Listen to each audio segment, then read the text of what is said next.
Today we are covering a little bit of the accompaniment already existing on your keyboard. Now your keyboard may not look exactly like mine, but we did cover the buttons on the keyboards in the beginners class. So if you need a review of that, please let me know and I will come back to it. So any keyboard would have a screen in the middle, and you need to be able to find the start and stop button, which is your drummer.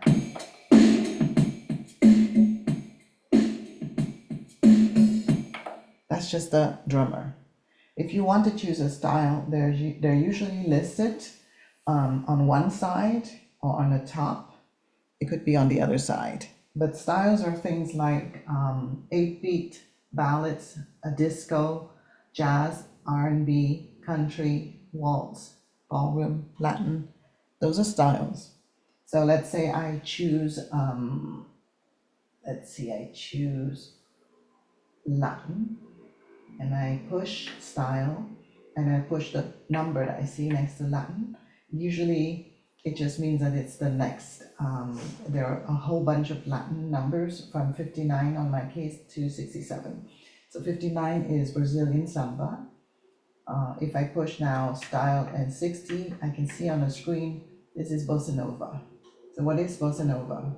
We'll know if we can find first the accompaniment button. On this keyboard it says ACMP. Some other keyboards it might say one finger, because you're using one finger to get the whole chord in.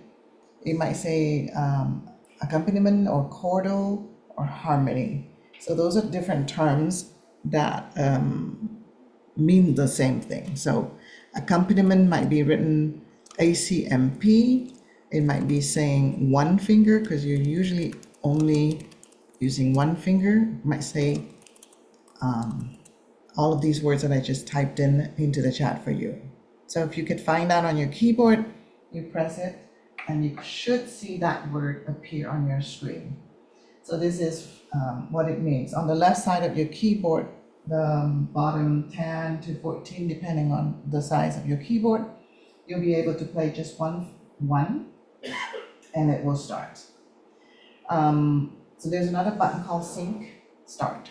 Synchronous start. Synchronous means at the same time, SYNC. So if you do see us SYNC and start, and I typed it in the chat, it means that if you push that and you start pushing your keys, it will just start instead of having to start the drums first. So I'm pushing synchronous start, and now I'm going, I want to play in, let's say, A major. And that's my bossa nova. And I don't have to hold the notes at all. I just press it the A, and it becomes an A major chord accompaniment in the bossa nova. A minor would be A and the nearest black key. A and the nearest black key down together. And I got the same style, but it's A minor. And if I switch to D minor, D with the nearest black key, then you get that. And then if you want to finish, there's another button called intro or ending. Introduction or ending. Now I want to end this on A minor, so I go back and play A minor, A with the black key. Then I want to finish the song, I push the intro or ending. It knows that it's in the middle of the song, so if I push on, that's how it ends for me. Isn't that neat? It does everything for me. So you can even like just accompany yourself singing something if you have the chord chart, right? So you can accompany with just one hand like that, using two fingers, because that's all you need. Some of you might be saying, what about let's say the dominant of that A minor? Let's say your song is in A minor. I was using A minor and chord number 4, which is D minor. A is 1, B, C, D is 4, minor. And you might encounter also the chord 5/7 a lot in this key. So what is 5/7 in A? 1, 2, 3, 4, 5. It's E. And then it would be an E major or E7, right? So what is E7? E. This is the actual note in the E7 is E, B is G sharp, B, and D. D is your 7. Why is that? Because E is 1, 2, 3, 4, 5, 6, 7. That's your 7. How do I know that it's D and not D flat or D sharp? You remember how to find any major key? E, 4 half steps later. 1, 2, 3, 4. This is the third of my chord. 3 half steps later. 1, 2, 3. I'm here. To add the 7th, it's 3 more half steps from this 5th note. So in an E chord, you have E at the bottom. 4 half steps later, tuk, tuk, tuk, tuk, you got to G sharp. This is your third of the chord. 3 half steps later, tuk, tuk, tuk, you got to B, which is the 5th of your chord. To find the 7th, to make an E7, you go from here, the 5th, to the 7 by 3 half steps. Tuk, tuk, tuk. So this is the 7th, the D. That's how I find E7. All the notes in E7 would be that. If I was playing the piano, I would have to hit all 4 notes. And we have talked about how to invert a chord with 4 different notes before, with the G7 as an example. But I'm not going to do that because I'm demonstrating you how to get to that E7. You're going to hit E and you're going to hit the note that is the 7, which is the D. But it's far, right? So the easiest way to do that is to hit E and the D, which is right next door, below. And I get my, that's an E7. Compare it to the E. Can you hear it loud enough? This is E. And this is E7. I'm hitting E and D at the same time because D is the 7. And that's how you hit any chord with the 7th. In most keyboards, I'd say 90%. Unless you have a very, very old keyboard, that might be different. Okay, so for a song in A minor, Bossa Nova, can you name me a Bossa Nova song maybe that you want me to demonstrate? I'm not gonna teach that song in particular, but Go from Ipanema. You guys know that one? Yeah.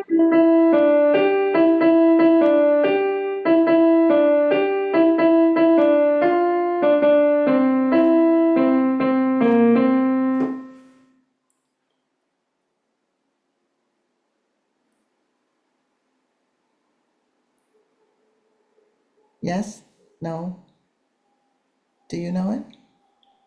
I've heard of it, but I don't know how to play it, but yes. I've heard it. Yes.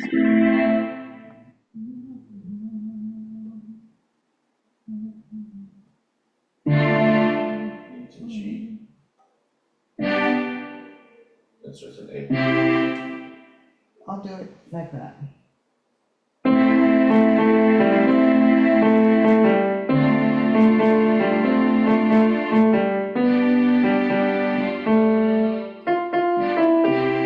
Something like that, right?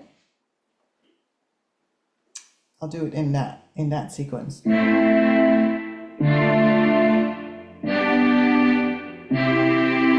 So A minor. So notice that because I did not yet push the sync start or the drum machine, when I do only the chords, and that's how you practice with the keyboard, you only practice the actual chord so that you're making sure you're coordinating your chords, A minor, and then D minor with the melody, and then in this case, this song goes to G, and then goes to C.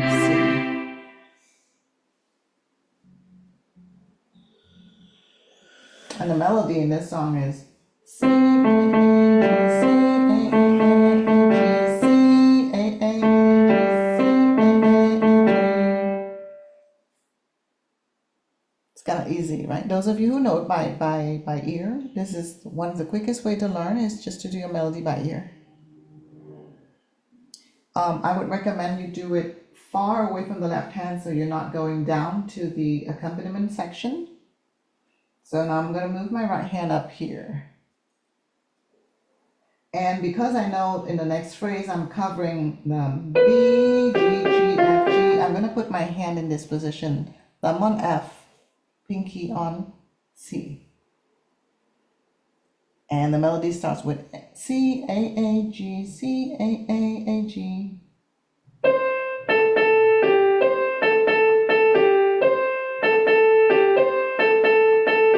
And then the second section is B, G, and F, so 4, 2, and 1.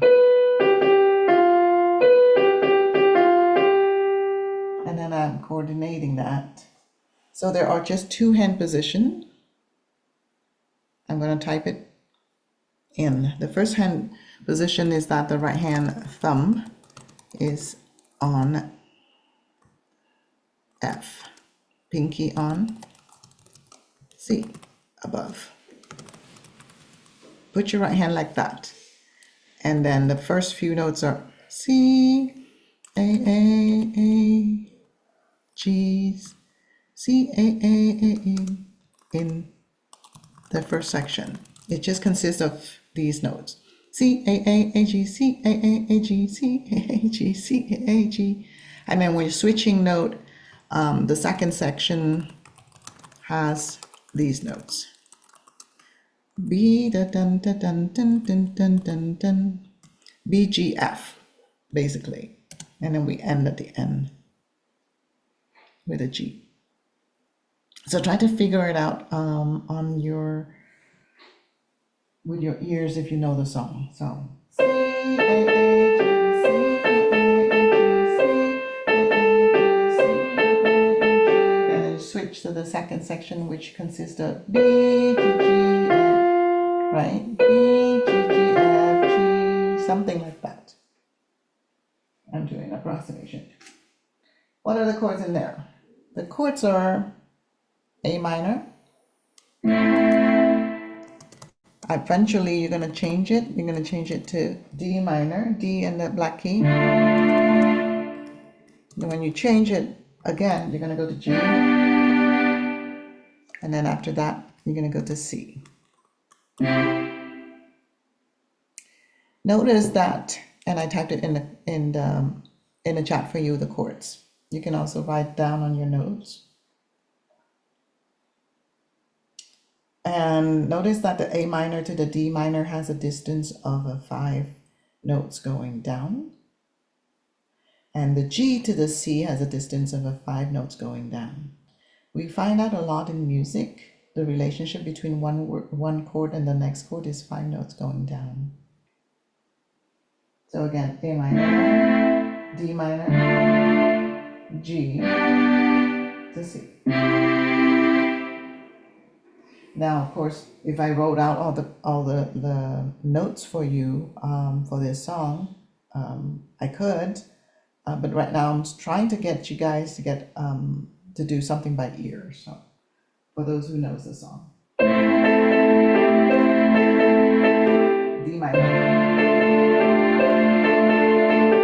G is when I'm changing my hand to these 3 notes: G, F, and B.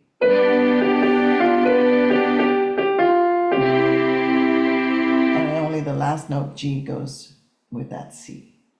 So it does take some time to just find the right hand.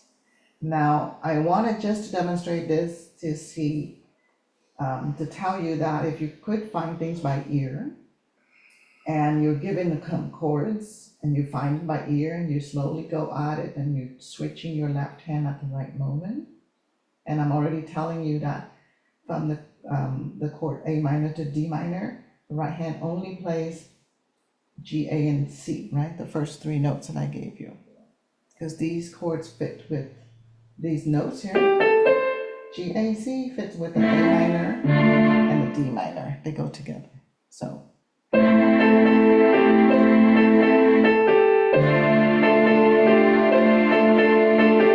And then the next part is B. F, G, B goes with chords G and chord C.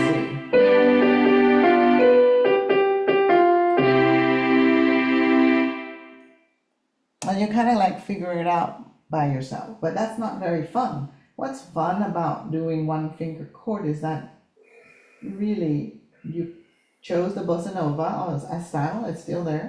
You push on the sync start and you go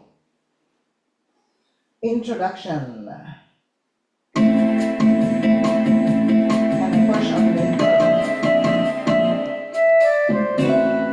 oh, I'm sorry. Let me do introduction then. Sync start, introduction, then push the first chord, A minor. That's introduction.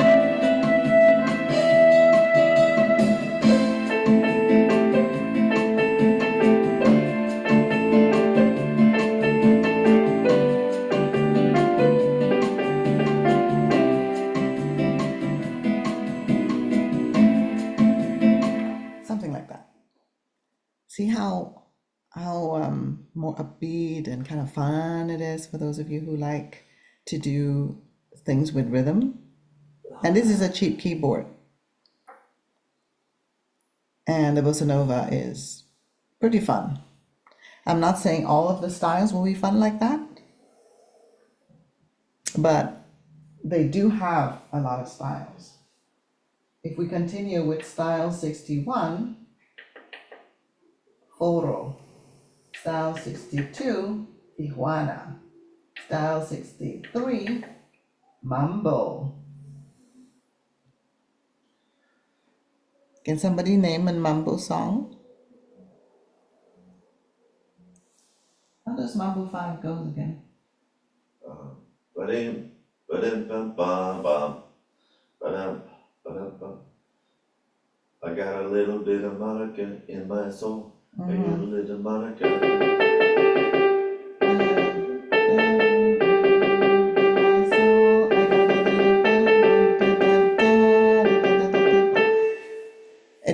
These songs are very, very easy.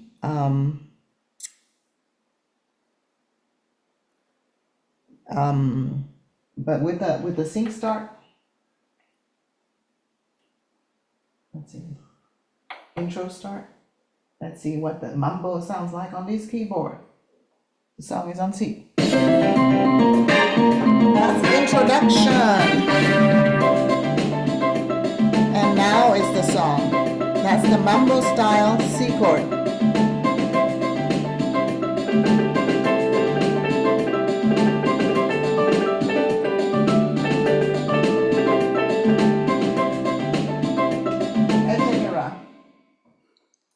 You see how fancy already and upbeat and fun you could be at a party with that kind of thing. Now the difficulty in all of these styles is of course your rhythm in your right hand.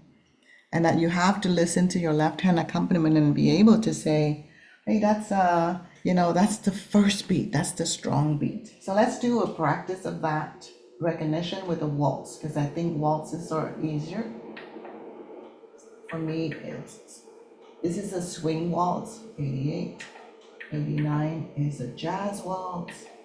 90 is a country waltz. 91 is let me see what this is.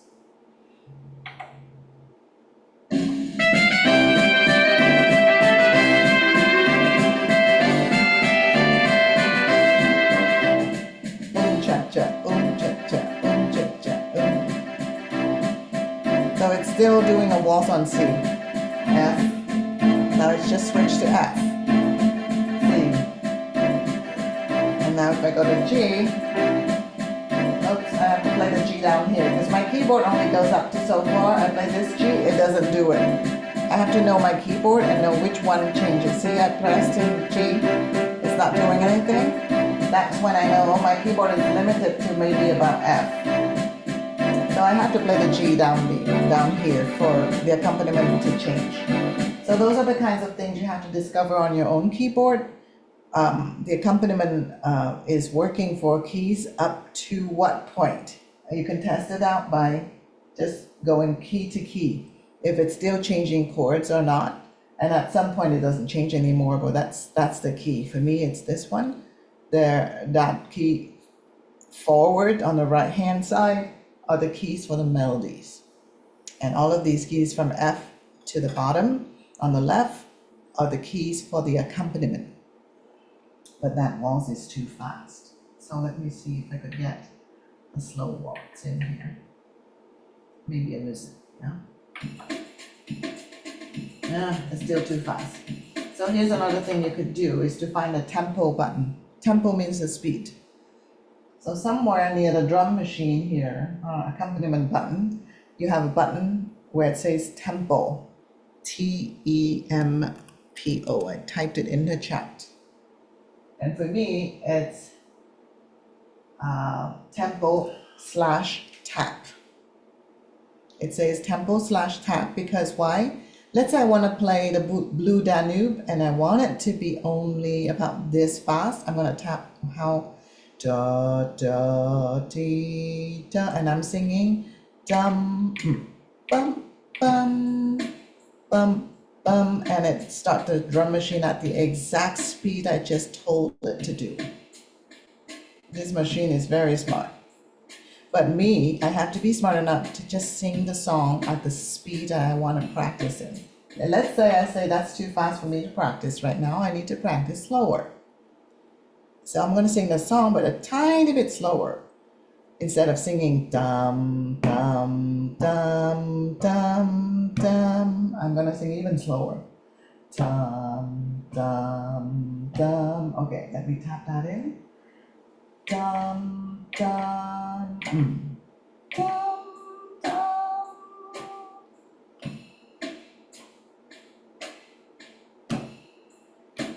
Right now, it's going at that speed.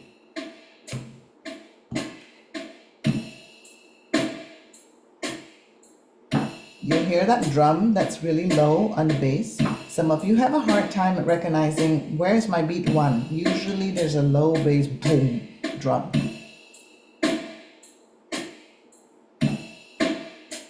A low thumping sound. Not the loud sound that you're hearing on the 2 here and the 3s, but the low boom sound. That's beat 1. And now I want it to play my waltz in C.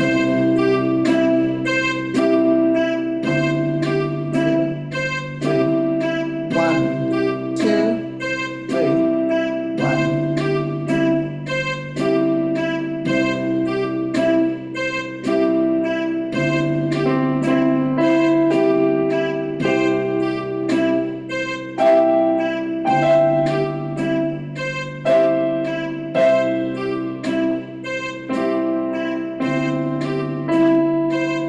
G chord.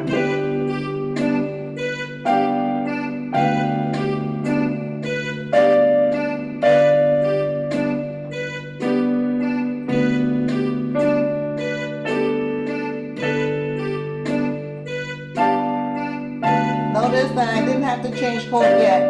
I only had C and G so far. And C chord.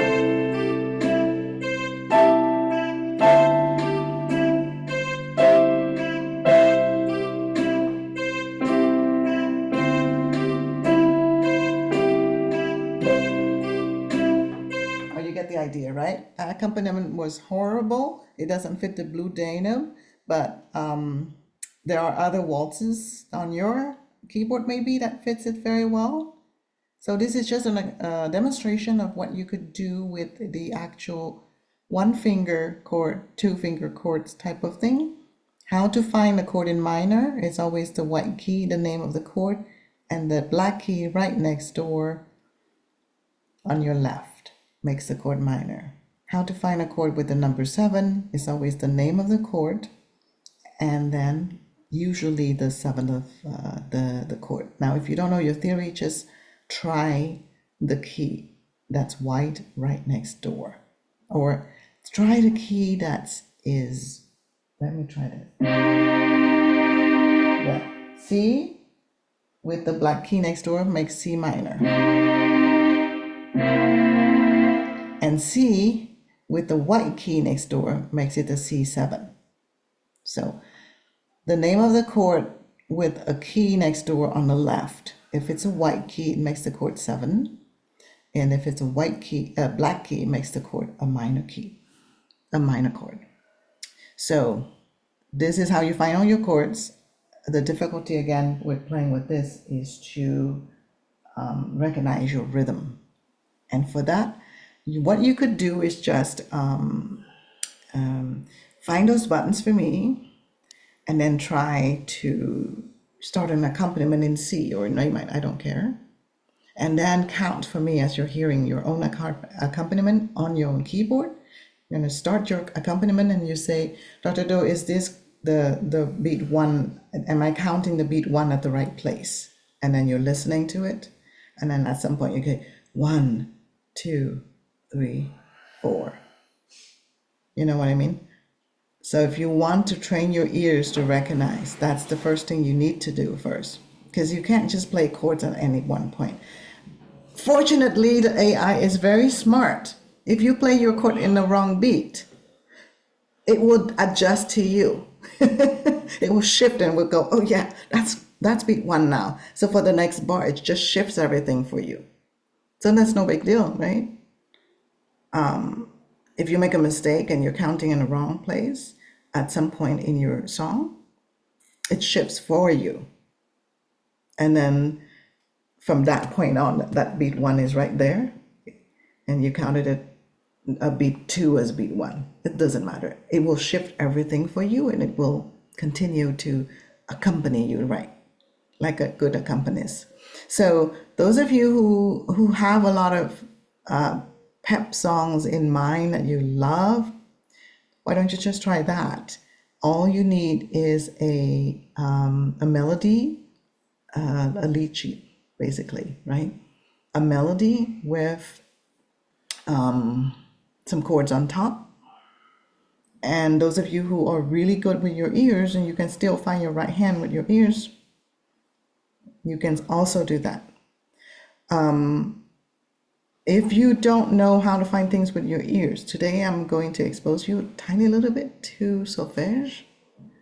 And you can then sort of figure it out. But it does take a lot of practice to figure it out, how to find that melody. If I give you the starting point, how do you find the melody? So we'll talk about that today.